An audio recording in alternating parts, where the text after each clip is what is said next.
Anxiety, you're always in the future. Yes. What if this happens? What if I can't make it? What if this goes wrong?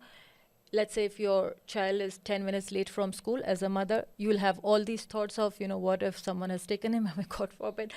I mean, like, why is he late? You start calling here. Why? Because you're in the future. The 1 minute of calmness can help me through the next 5 minutes of stress. So I guess we've kind of identified a few ways of managing stress. One of them was using the resources the best way, which is what you mentioned earlier. But if you grew up in a mindset of scarcity, like no matter what happens, it's not enough, you will take more stress. But if you grew up with a mindset of abundance, like, the little you had, you were grateful, and you saw it that, alhamdulillah, we have this and that.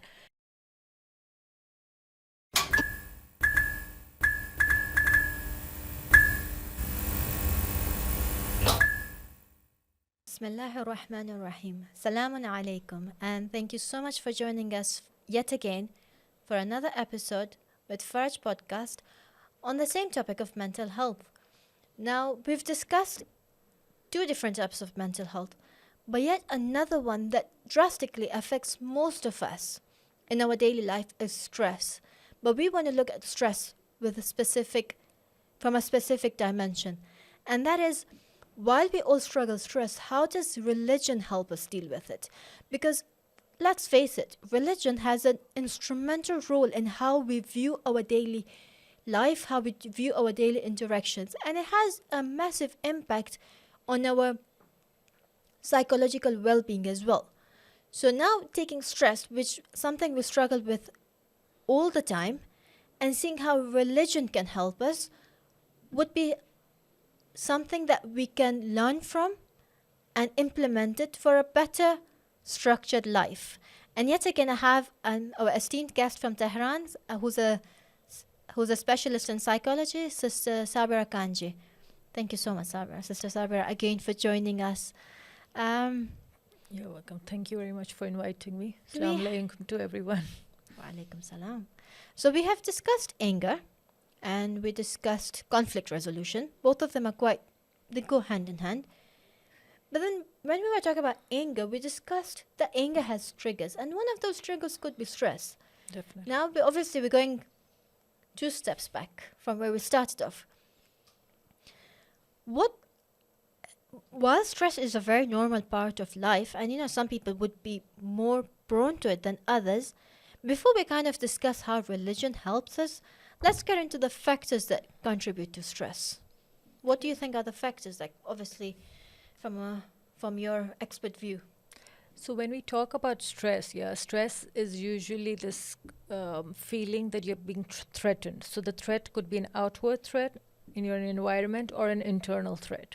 When you feel threat, let's say you feel someone is humiliating and you feel threatened, and then this automatic response starts happening in your body, right? So stress, the physiological part of stress is quite like, that is when we notice that, oh, I think I've got stress, because your heart rate goes up, you feel breathless, some people feel like, their chest is tightened, some people might start trembling, there are physiological symptoms that come along with stress. So you're coming back to your question about what factors lead to stress. Like we said, just like anger, stress also can have external factors and your own internal factors, your beliefs, your shoulds, how things should be. Like, like you must have noticed that people in the same situation react differently. Yeah, because they like, a situation might be stressful for me, but not for you. Why? Because we think differently. Yes. And our thoughts also, our beliefs also, they all contribute to how we will, view that situation, whether we view it as stressful or not stressful. Like you must have noticed in pandemic, right? Yeah. Like people, reacted differently. Some people say, oh, there's nothing. It's like, they didn't believe in it, right? They said, no, it's just probably something propaganda. Propaganda, yeah. Some people took it very seriously, especially here in Iran. You know how things were, like all the protocols and people getting anxiety and stress because they actually feared this thing that was new. Yeah. Why did we have all these reactions? Because we had different beliefs about this new virus that had come. Yeah. right? And also the isolation that followed it. I think many different people reacted to it very differently. I think the introverts were the happiest. We don't have to interact with people anymore. And now you're finally welcome to my world, basically. I'm an introvert, welcome to my world. We do not like people It was blessing for to them. really encroach in our personal space. But then the extroverts were absolutely hammered. They take energy from people around them, and they couldn't have it anymore. So again, the nature of that person had a very massive impact on how they reacted to this whole pandemic. Yeah, and you must have noticed that, the rates of anxiety, the rates of depression, conflicts between husbands and wives, because they were spending a lot of time Together, yeah. So all of it increased, right? Because Yeah. this whole new lifestyle that we were supposed to adapt to, and it brought a lot of mental health issues as well. Are there any other factors you think that should be highlighted? So when we talk about stress, it's a balance between the demands. So the demands could be external, like let's say your job, your work, your financial issues, your demands as in your role as a parent, as a wife, or whatever the demands are, right? And your resources. So if you feel that yes, you have a lot of demands, there are a lot of things expected from you, but you are resourceful, it might not lead to stress. Yes. But when you feel that the demands are too much, like they're much more than what you have, and you might have the resources, but you don't feel you have them, or you don't know how to use them, or you are a person who was brought up in an environment where, you see, the way we see things is usually how we grew up seeing different circumstances. Goes back to a baggage exactly. So again, if your parents always complained about life, although from an outside perspective, another person might think, oh, mashallah, they have got everything, Yeah. They have the financial resources, they have a good family unit, they have this, that.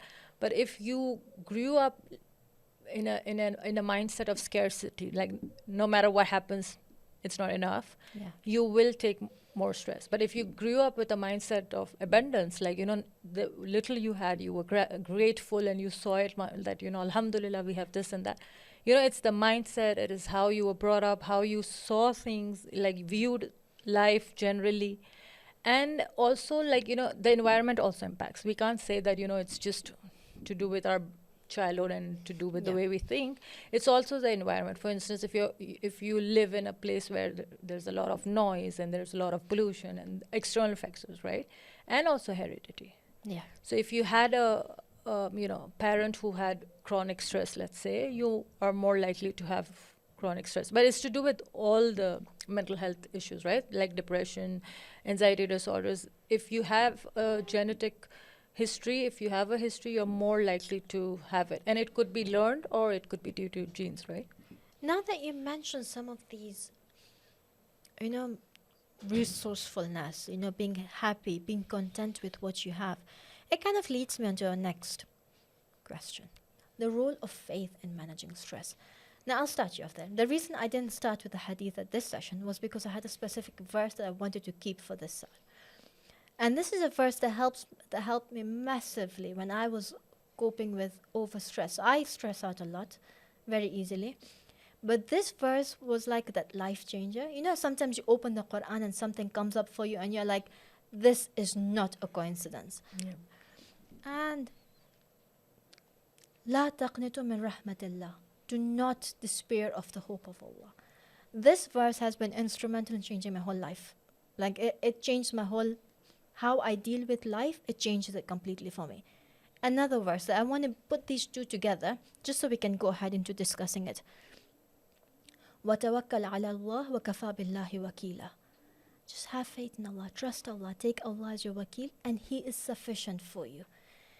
And I think if we look at these two, hope and just giving it off to Allah, just let Him handle it. How do we put these two together to help a person deal with stress? Because I know the religious teachers have a lot to say, and we will cover a bit of that. But let's start with mercy and hope in Allah. Yeah. You see, like we have got tremendous researches, right, that point out that how having faith, whether it's in Allah or it's on a stone or whatever, right? Having faith really helps you to cope with any kind of mental disorder or stress or whatever, right? And what you are pointing, leaving it to Allah, right? This is like, where I think Muslims are ahead of other religions, because we know that whatever we have, right? Whatever we have, this breath that I'm taking, this ability to speak, it's not mine. It's given to me by Him, right? And He's there to take care of it. And He's going to take care of me, right? This belief that there's someone above me, it's not me that I have to handle all this. If it was for me, I wouldn't be able to handle it, right? Yes. Like, it actually, it's the purpose of our life, right?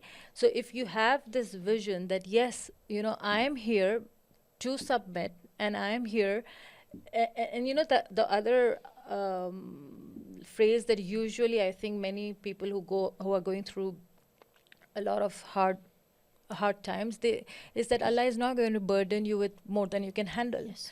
That is one of the verses that really gives you that, no, it's going to end and there is more to it. Because what happens sometimes when you're mentally not at a good place, you cannot think beyond that problem. Yes. You think this is life and I'm doomed and I'm not going to get out of it and this is the end. And, God forbid, you might have suicidal thoughts, you might have other negative thoughts. But as a Muslim, if you're a believer, you're not going to act on those thoughts. You will allow inshallah. those thoughts to take place, but you will not act on it because you still know that there is someone there to take care of everything.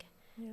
And while we're talking about this, I want to talk a bit more in a bit about the other ways that obviously the religious scholars talk about stress, or the different methods that they talk about dealing with stress. And it comes again to a point you mentioned about balancing the inward and the outward.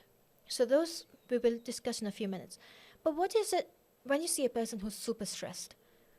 I find that when people deal with mental health issues, a lot of the times they have this problem. People will come and tell them, you don't believe in Allah, that's why you're going through this problem. And what happens is people's Muslim identity, their whole belief, their core belief is called into question. Now, a lot of these people who are going through stress, they live day by day hoping in Allah. And then for someone to come and break that hope for them and tell them, look, you know what, you don't believe in Allah, that's why Allah is not helping you. You've basically shattered the whole worldview at this point. And you've shattered the belief in Allah now. Now they've held on to that belief in Allah for so long. Yeah. One word, that's why they say, right? Be careful of what you speak. Think before you speak. How do you think society should react to people who are going through not only stress, but other mental health issues like anxiety, depression? Depression is a bit more common these days, especially post-pandemic. Anxiety, the rate skyrocketed post-pandemic. So what is your idea of how society should interact? How should they encounter a person dealing with these issues? It's again validation, isn't it? Validate the other person. If they are going through something and they're coming, it takes a lot to actually confide to someone. Like, especially, you can easily tell someone, oh, I'm going through, I don't know, a knee surgery, and you will be fine, right?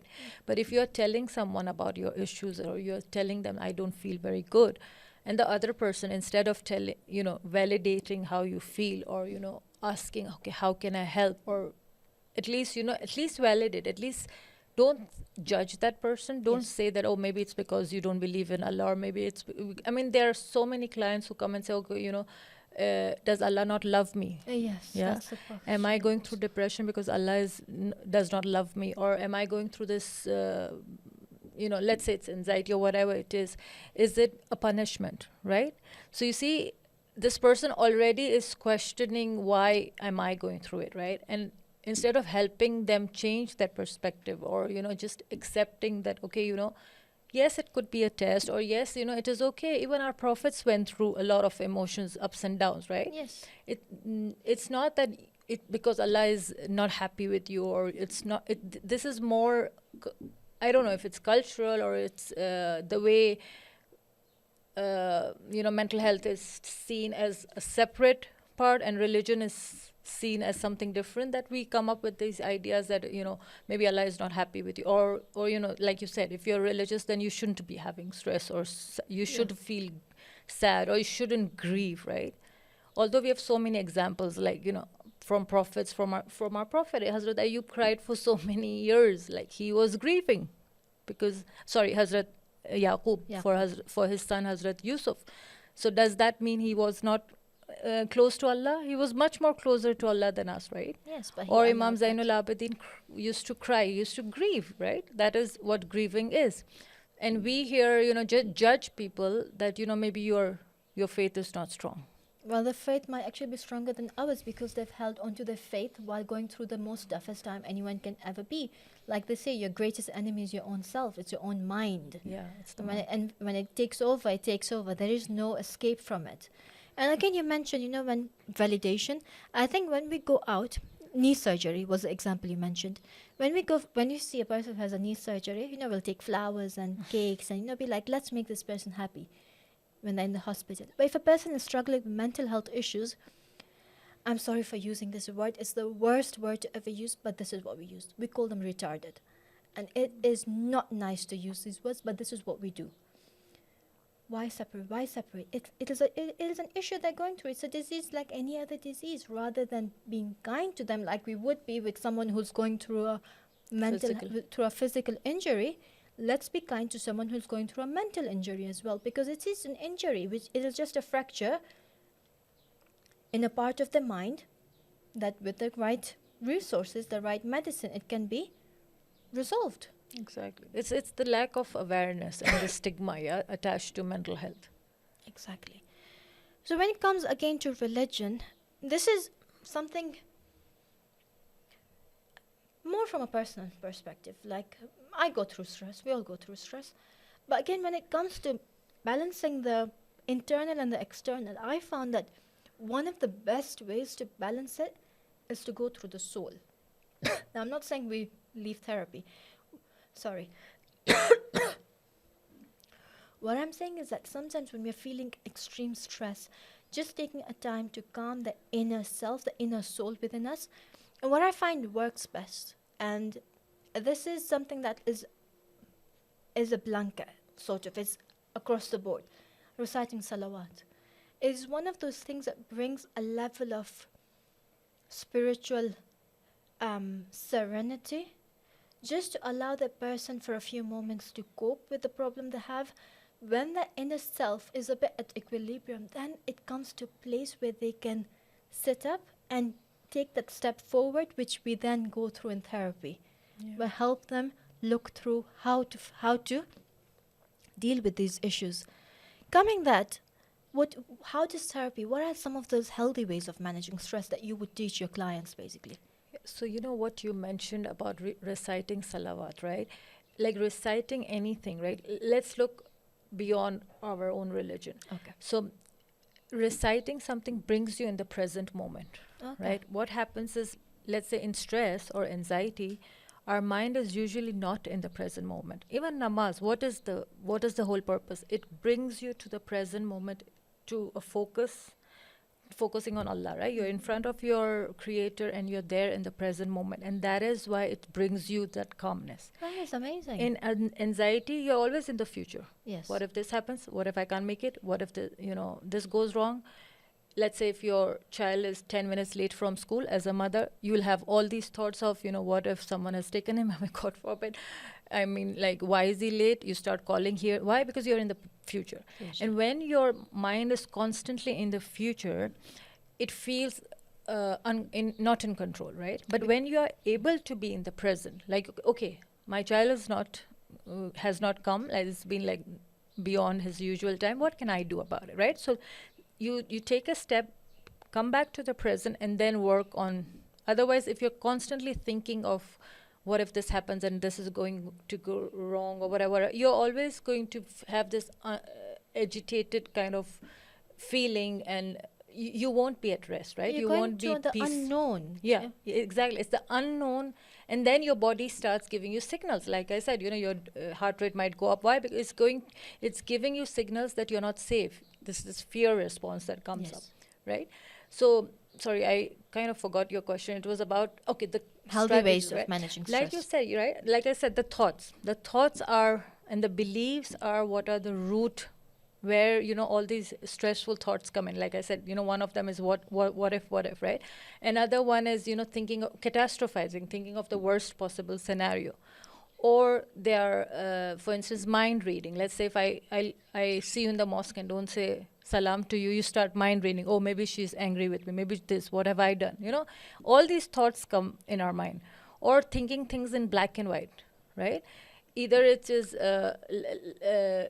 we usually, when we are under stress, we don't see the middle gray area, which is quite a lot. So if someone says something that's hurtful, you will judge this person. This person is, not good enough to have contact with, or whatever. You start judging that person without trying to understand the gray area. Yes. Like, oh, maybe this person is having a bad day, or maybe this has happened, or maybe, they're always, as I said, there's not always one right. There are so many perspectives in which you can see the same situation. So one of the therapies that we usually use, and it's very commonly used, is cognitive behavior therapies. We work on the thoughts, and then we give also behavioral strategies. So behavioral strategies could be breathing, like you said, prayers. It could be going out for a walk, anything behavioral. On the side, we are also working on the thoughts, right? How to challenge your thoughts. Don't take thoughts as facts. Okay. Right? Not taking them as facts, because that's how we usually operate on an automatic level, right? Like, if you just leave your thoughts go in whichever direction it's going, and, it will just continue to flow, right? If you don't challenge them, and then we try to reframe them and redirect them to healthier thoughts, to thoughts that are more, they're not stress-related thoughts, they're not negative thoughts, they're more realistic thoughts and are healthier thoughts. Yes. Yeah, and also lifestyle changes, the food you eat, the sleep. Sleep is such a big thing. Like, I mean, it's often not spoken about, but sleep, having a good night's sleep has such a huge impact on the way you will be the next day. Okay. But you've mentioned a few interesting points I want to touch on once more. You talked about thoughts, controlling those thoughts. I think when you say, I'm still awestruck by the namaz thing, yeah? I'm still awestruck by the salah point that you mentioned, where you say that salah brings you in the present moment. I think focusing on salah as well allows you to focus those thoughts away from the negativity and bring it to a spiritual side. Because then you are directing every negativity away from its source and taking it towards a positive source, that is Allah. And therefore, you are removing all that negativity, and when you go into sujood, it's just like, that's it, I have reached my pinnacle of ubudiyah. Now that's it, I'm with God, no one can hurt me anymore. And when those negative thoughts get out, and we perform salah in the way it should be done, then yes, we would be able to deal with stress. That's why I guess salah 5 times a day, I personally feel when I'm going through a very stressful time, even at 2 rakah mustahab salah, even if it's just for 1 minute, I feel calm. Exactly. But the 1 minute of calmness can help me through the next 5 minutes of stress. So I guess we've kind of identified a few ways of managing stress. One of them was using the resources the best way, which is what you mentioned earlier. Resources. You have something from the external side, and then you have how resourceful you can be with what you have from within yourself. Being happy, having gratitude for what we have. Shukr. Allah has given us a lot, and a lot of the times we compare ourselves a lot to the other person. I have this, she has this, I don't have it. Allah doesn't love me that. Allah loves you a lot, but sometimes if He gives us everything, we will not be able to handle it, and then we will end up damaging ourselves more. Then we'll go back to blame Allah. Why did you give it to me? Exactly. So it's like, God's never free of our complaints. Our complaints. Like everything that goes wrong, God, is your fault. It's never my fault. I never did anything wrong. I was, I was better than Prophet Muhammad. It's only your fault. But that's what we do to God, don't we? Yeah. We make Him the target of all our we insinuations. Think we have this perception that if God loves me, He should be a certain way. Yes. And we forget that we have to be a certain way. We have to be a certain, exactly. And And that is why our, sorry to, Go ahead, yeah, please. that is why our, tawakkul is not that much. I mean, it shows, right, that we are only, so our tawakkul is seasonal, right? So when he's giving us, unfortunately, when he's giving us, we are happy and we say, oh, thank you, Allah, right? But when he takes something away, we forget that it was actually from him and it was an amana. It Then we was start never blaming him. ours. It was never ours. It was right? never ours.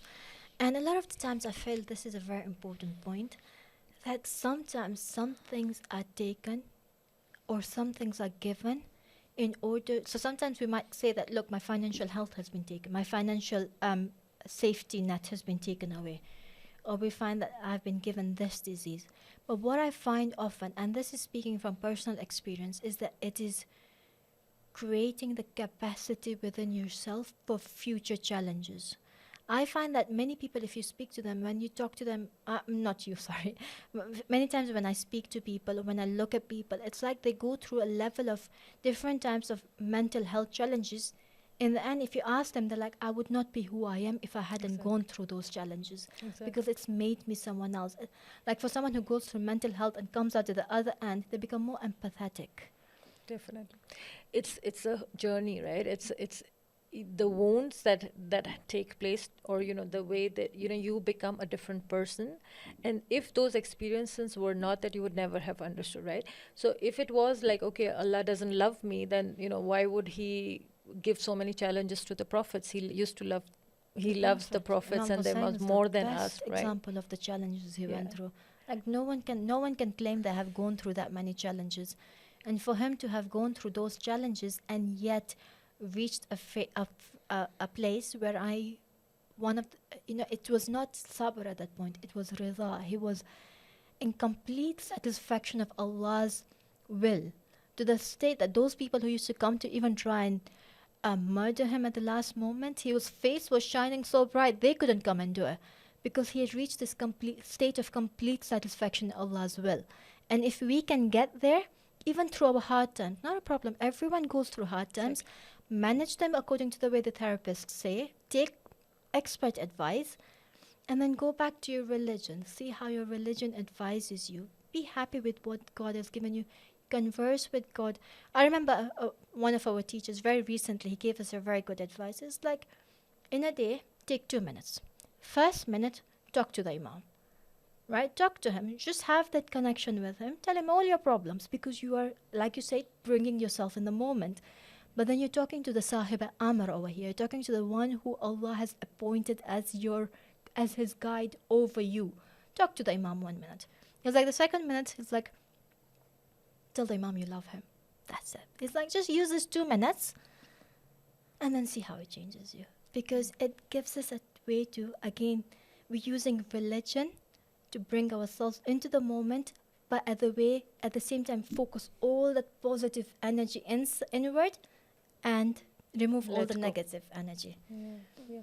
And like when talking about therapists, and it's not like either or, right? Yes, so you can go to together. therapy, and you can also talk to Allah, right? Yes. It's because some people have this idea that if I'm talking to Allah and if I'm doing all these namaz and amal, then why do I need a therapist, right? Like,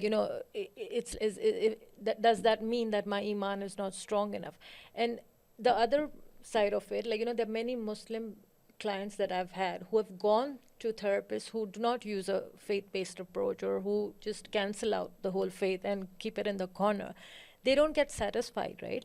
They feel there's something missing. So we cannot take out Allah from the equation, and right? From the therapist as well. Yeah, just like, when you take your medicines, like, you don't say, Allah, give me shifa, and then you don't take your medicines. You take your medicines, you go to the doctor, you have your surgery done. And on the side, you're praying. The mosque, the mosque also, the people announce they love you, they remember you, right? But for mental health, that doesn't happen. People who go through mental health issues are at such a lonely place. They're cut off, right? They cannot tell people, because there's fear of judgment. The only person they can talk to is Allah. And then if they find a therapist, and sometimes they have to do it, hiding, like they can't do it in front. They don't tell anyone. I have got clients who, like, who cannot tell their partners, like their spouses, that they are going through therapy. They feel guilty. or they can't tell their parents. We have to look for a time, because I take online sessions, so we have to look at a time where they can go in the car and have their session, or something like that, like go to a friend's. Because why? Because of the stigma, and because they fear that they will be judged, their iman will be like you said, our identity as Muslims is questioned, right? Yes. But we have to remember that Allah, wherever He talks about soul, there is also the mention of the mind and the body, right? These three, they cannot be separated. It's a human being, the mind, body, and soul are all interlinked, right? And sometimes, like we have been talking about it, like sometimes having a mental health issue will impact on your faith, and sometimes the other way around, right? Yes. Your faith will have a positive or a negative impact on the way you're feeling. And with that, we conclude today's session.